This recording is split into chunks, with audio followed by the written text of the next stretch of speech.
Hi, I just wanted to make a quick video about a story I read in the Daily Mail last night, and it really upset me the way that they were demonising this family on benefits for saving 1,500 for Christmas. Now, should we be condemning them? How did they save that money?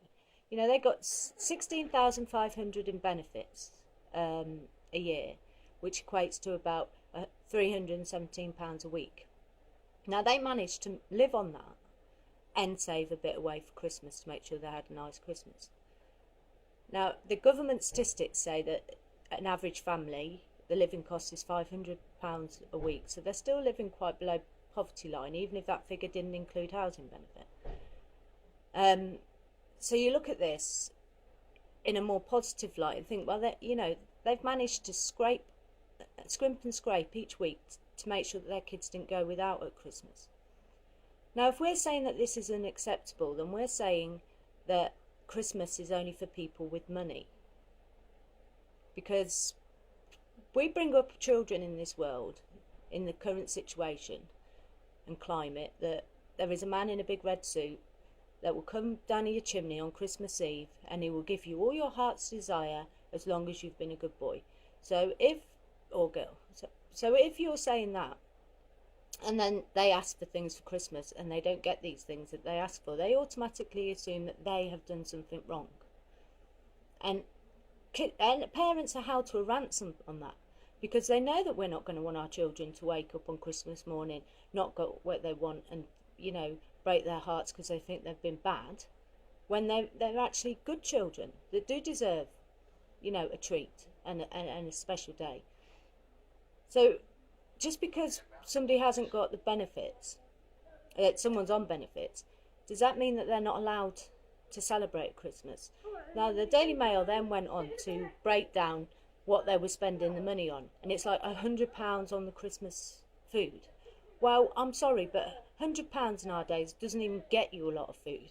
They're hardly splurging and spending out. £100, probably, if they're anything like us, is to last from Christmas to New Year's, and that isn't going to get a lot of extras.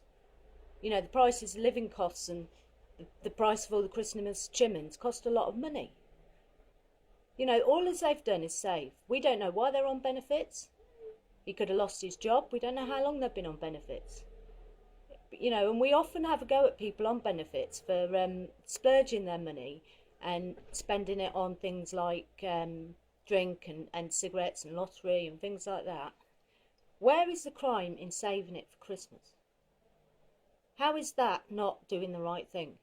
In whose heart really is that hurting? And how could you be so cold as to think that that family was doing something wrong?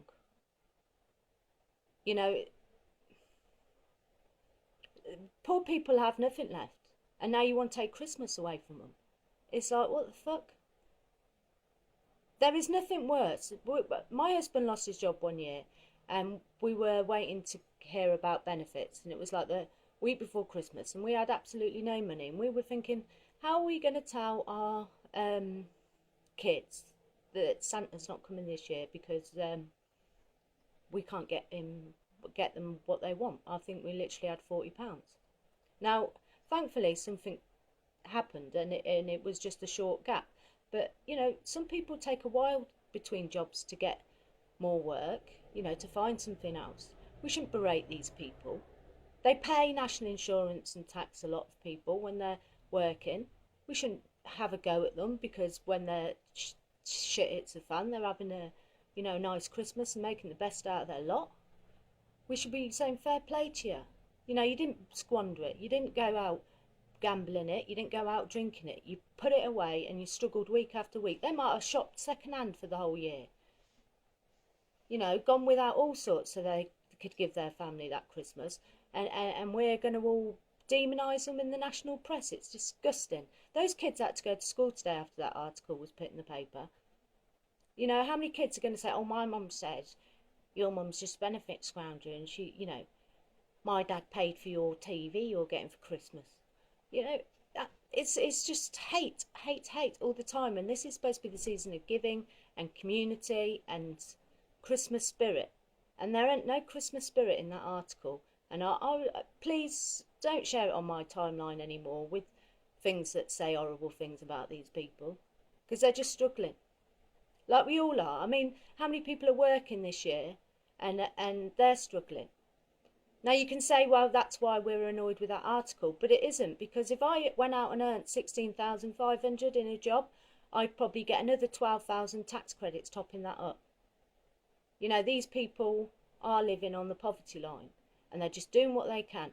And you can say a TV is not a luxury, is a luxury, and you know, but why shouldn't poor people be allowed that?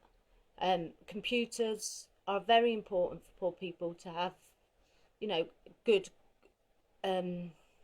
education, you know, to be able to research. Yes, we have fun on computers as well, but you know, it is a fundamental learning tool.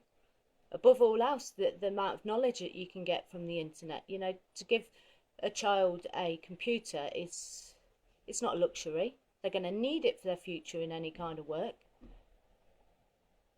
You know, they're living in a society and a time where a lot of this stuff they need to know about. And you know, even TV, there's a lot of crap on it, but you know, there's news and there's ways of learning that you can get from it. So it might be, you know, not our cup of tea, but it doesn't. It's not something that should be denied just because you're on benefits, is it? Surely. Anyway, enough ranting.